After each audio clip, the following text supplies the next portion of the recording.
Hello students, 12th accountancy unit number 2 chapter number 2 partnership for accounting. इस chapter का सम number 18 हम solve करने जा रहे हैं। मैं सम रीड कर रही हूँ, ध्यान दीजिएगा। ए, बी और सी साझेदार हैं। उन्होंने 2018 में 1,66,000 रुपये का लाभ कमाया। सी ने व्यापार में कोई पूंजी नहीं लगाई है। वह 24,000 रुपये प्रति वर्ष वेतन पाने का अधिकारी है। ए और बी की पूंजी पर जिन्होंने क्रमशः 1,60,000 रुपये और 1,60,000 रुपये लगाए हैं, उन्हें 5% ब्याज देना है। इसके अतिरिक्त सी को कुल लाभ का 5% कमीशन ऐसे लाभ से वेतन, ब्याज व कमीशन काटने के पश्चात दिया जाता है। यह पुनः निश्चय किया गया कि शेष लाभ का 20% दान कोष में लगाया जाए तथा शेष ए और बी में समान रूप से बांट दिया जाए। साझेदारों के आहरण वर्ष में इस प्रकार है: ए 20,000 रुपये, बी 18,000 रुपये और सी 26,000 रुपये। 31 दिसंबर 2018 को समाप्त होने वाले वर्ष के लिए साझेदारों की पूंजी व चालू खाते तथा लाभ हानि विवरण खाते तैयार कीजिए। In English, A, B and C are partners in a firm. During the year 2018, they earned profit of rupees 1,66,000. C did not contribute any capital.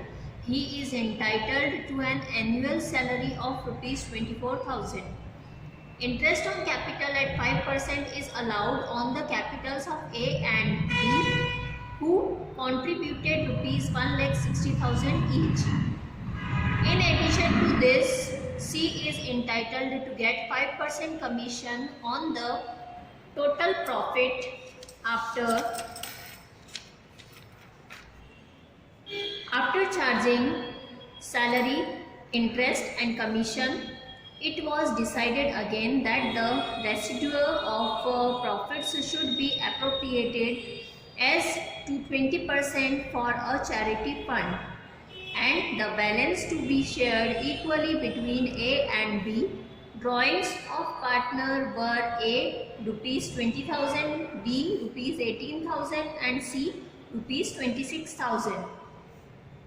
Prepare partners capital account and current account and profit and loss appropriation account for the year ended 31st December 2018. ये सम थोड़ा सा complicated है, घुमावदार है। तो सबसे पहले मैं आपको सम एक बार समझा दूँ। इसमें मेन थिंग क्या है वो आपको बता दूँ, ध्यान दीजिएगा। ए, बी, सी तीनों साझेदार हैं। 2018 में उनका टोटल प्रॉफिट है 1,66,000। यहाँ सी जो है पार्टनर, ये पार्टनर किसी भी टाइप की कैपिटल कंट्रीब्यूट नहीं कर रहा है। ये एक ऐसा पार्टनर है जिसने कैपिटल नहीं लगाई है, बट उसे 24,000 रुपीज़ पर एनम सैलरी पाने का अधिकार है। यानी उसे 24,000 रुपीज़ सैलरी प्रोवाइड की जा रही है फर्म के through. A and be in दोनों ने सेम अमाउंट कंट्रीब्यूट किया है एज कैपिटल, 1,60,000 एंड 1,60,000। और इस 1,60,000 रुपीज़ कैपिटल पे इन्हें 5% से इंटरेस्ट प्रोवाइड किया जाता है। सी जो है, जिसे ऑलरेडी 24,000 रुपीज़ की सैलरी प्रोवाइड की जा रही है फर्म की तरफ से, सैलरी के अतिरिक्त सी को टोटल प्रॉफिट पर 5% कमीशन दिया जाता है। 5% कमीशन ये कौन से प्रॉफिट पे दिया जाता है? ऐसा प्रॉफिट जिसमें से सी का वेतन यानी सैलरी, सी का ए एंड बी की कैपिटल पे इंटरेस्ट और सी का ये जो 5% कमीशन है, ये सब काटने के बाद जो प्रॉफिट आता है, उस प्रॉफिट पर 5% कमीशन प्रोवाइड करना है सी को। अब इसके बाद उन्होंने ये डिसाइड किया कि जो प्रॉफिट है उसमें से इंटरेस्ट, सी की सैलरी, सी का कमीशन काटने के बाद जो अमाउंट आएगा उसका 20% जो है वो दान कोष में ट्रांसफ़र किया जाएगा, यानी दान चैरिटी फंड में लगाया जाएगा। और फिर फाइनली जो अमाउंट रिमेनिंग बचेगा, यानी कि हमारा डिविजिबल प्रॉफिट, वो ए एंड बी के बीच में इक्वली डिवाइड हो जाएगा। साल भर में तीनों जो पार्टनर्स हैं उनके ड्राइंग्स भी दिए हुए हैं हमें, ए 20,000, बी 18,000 एंड सी 26,000। तो बस इन सभी मेन पॉइंट्स के अकॉर्डिंग हमें partners capital account, partners current account and profit and loss appropriation account जो है वो प्रिपेयर करना है। ओके, तो सबसे पहले सम ईजियर हो जाए उसके लिए हम ये कर सकते हैं कि पहले हम कैलकुलेशन पार्ट देख लें एक बार, देन हम स्टार्ट करें सम यानी अकाउंट्स को प्रिपेयर करना। तो सबसे first thing interest on capital का आई थिंक हम इजीली कैलकुलेट कर सकते हैं, बिकॉज कैपिटल्स पे हमें जस्ट इंटरेस्ट का परसेंटेज कैलकुलेट करना है। ठीक है, हम P&L एप्रोप्रिएशन अकाउंट बनाते जाते हैं एंड जैसे जैसे हमें प्रॉफिट का अमाउंट मिलता जाएगा हम उस अकॉर्डिंग कमीशन का कैलकुलेशन, चैरिटी फंड का calculation and then divisible profit का कैलकुलेशन करते जाएंगे। तो सब में हम P&L एप्रोप्रिएशन से स्टार्ट कर रहे हैं सॉल्यूशन को। P&L यानी profit and loss appropriation account for the year ending 31 December 2018, debit side, credit side, particular amount and particular amount. तो सबसे पहले हमारा प्रॉफिट जो सम में हमें दिया हुआ है बाय बैलेंस BD 1,66,000 रुपीज़। इसके बाद सम में सबसे फर्स्ट इंफॉर्मेशन जो हमें दी है वो दी है रिगार्डिंग सीज सैलरी। तो हम लिखेंगे टू सीज सैलरी, उसे 24,000 रुपीज़ सैलरी दे रहे हैं हम, 24,000 आ जाएगा। नेक्स्ट इन्फॉर्मेशन हमें दी है कि हमारे जो रिमेनिंग पार्टनर्स है A एंड B, जिनकी दोनों की ही कैपिटल है 1,60,000 एंड 1,60,000, इनकी कैपिटल पे इन्हें 5% से इंटरेस्ट प्रोवाइड करना है। तो 1,60,000 का जब आप 5% कैलकुलेट करेंगे तो अमाउंट आ जाएगा 8,000 रुपीज़ ईच, यानी A का इंटरेस्ट ऑन कैपिटल 8,000, B का interest on capital 8,000, total 16,000 interest on capital आ जाएगा दोनों पार्टनर्स का मिलाकर। अब इसके बाद हमें नेक्स्ट इन्फॉर्मेशन दी है regarding C's commission. To C's commission calculate कैसे करना है वो हम कैलकुलेशन पार्ट में आकर देखेंगे। ठीक है, तो कैलकुलेशन ऑफ सीज कमीशन हमें सम में ये बोला गया है कि C का कमीशन हमें देना है उसे 5% पर एनम के अकॉर्डिंग, बट ये जो कमीशन का कैलकुलेशन है हम किस प्रॉफिट पे करेंगे, ऐसे प्रॉफिट पे कैलकुलेशन करेंगे जिस प्रॉफिट में से C की सैलरी, पार्टनर्स का इंटरेस्ट ऑन कैपिटल और C का कमीशन माइनस किया जाएगा। उसके बाद जो प्रॉफिट आएगा उस प्रॉफिट के ऊपर C का कमीशन हमें कैलकुलेट करना है। तो वन थिंग इज क्लियर कि हम C का कमीशन तो माइनस कर ही नहीं सकते हैं, बिकॉज C का कमीशन हम कैलकुलेट ही नहीं कर सकते हैं विदाउट दैट प्रॉफिट। ओके, तो C के प्रॉफिट को छोड़कर बाकी दोनों आइटम्स यानी C की सैलरी और इंटरेस्ट, इन दोनों को हम प्रॉफिट में से माइनस कर सकते हैं। तो calculation of C's commission, profit after C's salary and interest on capital. ठीक है, हमारा जो प्रॉफिट था जो सब में हमें दिया था 1,66,000, उसमें से हम माइनस करेंगे C की सैलरी यानी 24,000, देन एक और चीज़ माइनस करनी है हमें उसमें से इंटरेस्ट ऑन कैपिटल 1,60,000। ठीक है, तो आप 1,66,000 में से 24,000 एंड 16,000 को जब माइनस करेंगे तो आपका जो आंसर आएगा वो होगा 1,26,000। ओके, तो ये प्रॉफिट है after C's salary and interest on capital and before C's commission. ठीक है, तो हम इस प्रॉफिट को बोल सकते हैं प्रॉफिट बिफोर सीज कमीशन। ठीक है, ये हो गया प्रॉफिट बिफोर सीज कमीशन। अब हमें C का कमीशन कैलकुलेट करना है, वो भी ऐसे प्रॉफिट पे जो कि C का प्रॉफिट काटने के बाद का है। तो उसके लिए एक स्पेशल हम फॉर्मूला अप्लाई करेंगे। देखो, अगर हमारे पास डायरेक्ट एक प्रॉफिट दिया हुआ होता और हमें परसेंटेज कैलकुलेट करना होता तो हम profit into rate divided by 100 कर देते, बट यहाँ हमें बोला है कि कमीशन भी उस प्रॉफिट में से माइनस होना चाहिए। तो उस कंडीशन में जो हमारा फॉर्मूला हो जाएगा C's commission is equals to profit यानी profit before C's commission into rate divided by 100 plus rate. ठीक है, तो इस फॉर्मूले के थ्रू हमें वो कमीशन का अमाउंट कैलकुलेट हो जाएगा जो कि कमीशन माइनस करने के बाद के प्रॉफिट पे भी हम अगर परसेंटेज निकालेंगे तो सेम अमाउंट आएगा। ठीक है, तो हमारा प्रॉफिट बिफोर सीज कमीशन है, हमने अभी निकाला था 1,26,000 इंटू रेट दिया है सब में हमें 5% डिवाइडेड बाय 100 प्लस 5। तो आप इसे सॉल्व कीजिए, सॉल्व करके आपको देखना है ये पूरा, ठीक, इनटू एंड डिवाइड प्लस करके। तो आप जब सॉल्व करेंगे तो आपका अमाउंट आ जाएगा 6,000 रुपीज़। ये 6,000 रुपीज़ है सीज कमीशन।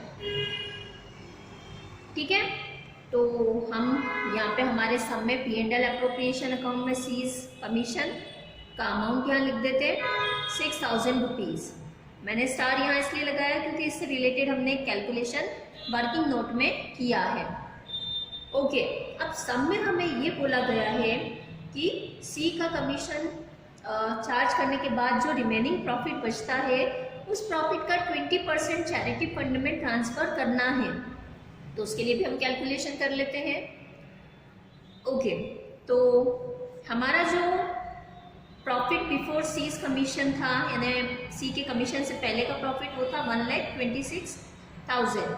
तो चैरिटी फंड कैलकुलेट करने के लिए हम बेस में इसी प्रॉफिट के अमाउंट को लेते हैं 1,26,000। इसमें से हम सी का कमीशन यानी 6,000 रुपीज़ माइनस कर देते हैं। ठीक है, तो आ जाएगा हमारा 1,20,000। अब इस 1,20,000 का हमें 20% कैलकुलेट करना है चैरिटी फंड में ट्रांसफ़र करने के लिए। तो आप कैलकुलेट करके देख लीजिए, अमाउंट आएगा हमारा 24,000 रुपीज़।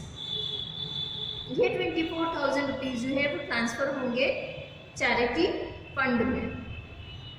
ओके, देन सबसे लास्ट ये सारे एडजस्टमेंट प्रॉफिट में से करने के बाद फाइनली जो अमाउंट आएगा वो होगा हमारा डिविजिबल प्रॉफिट। वो भी हम यहीं कैलकुलेट कर ही लेते हैं। डिविजिबल प्रॉफिट हमारा 1,20,000 रुपीज़ जो अमाउंट था रिमेनिंग बचा हुआ प्रॉफिट का, उसमें से हम 20% चैरिटी फंड को भी माइनस कर देते हैं। ठीक है, तो हमारा जो डिविजिबल प्रॉफिट है वो आ जाएगा 96,000। ओके, जितना भी कैलकुलेशन पार्ट है मेनली वो P&L एप्रोप्रिएशन अकाउंट से रिलेटेड है। ठीक है, तो देख लेते हैं हम यहाँ पे एक बार वापस मैं शुरू से बता देती हूँ हमने क्या क्या एंट्री कर ली थी अभी तक। बैलेंस BD जो हमें सम में दिया हुआ था 1,66,000। सीज सैलरी सम में हमें ऑलरेडी दी थी 24,000। टू इंटरेस्ट ऑन कैपिटल 5% हमने दोनों की कैपिटल्स पे कैलकुलेट किया, टोटल आया 16,000। देन टू सीज कमीशन हमने कैलकुलेट किया था अभी। देन उसके बाद टू चैरिटी फंड ये भी हमने अभी कैलकुलेट किया है। 1,66,000 में से 24,000, 16,000 एंड 6,000 माइनस करने के बाद जो प्रॉफिट का अमाउंट बच रहा था हमारे पास 1,20,000, उसका 20% हमने निकाला है, ये आया 24,000। एंड फाइनली हमने जो बैलेंस निकाला 96,000, ये है हमारा to net profit transfer to partners capital account 48,000 and 48,000।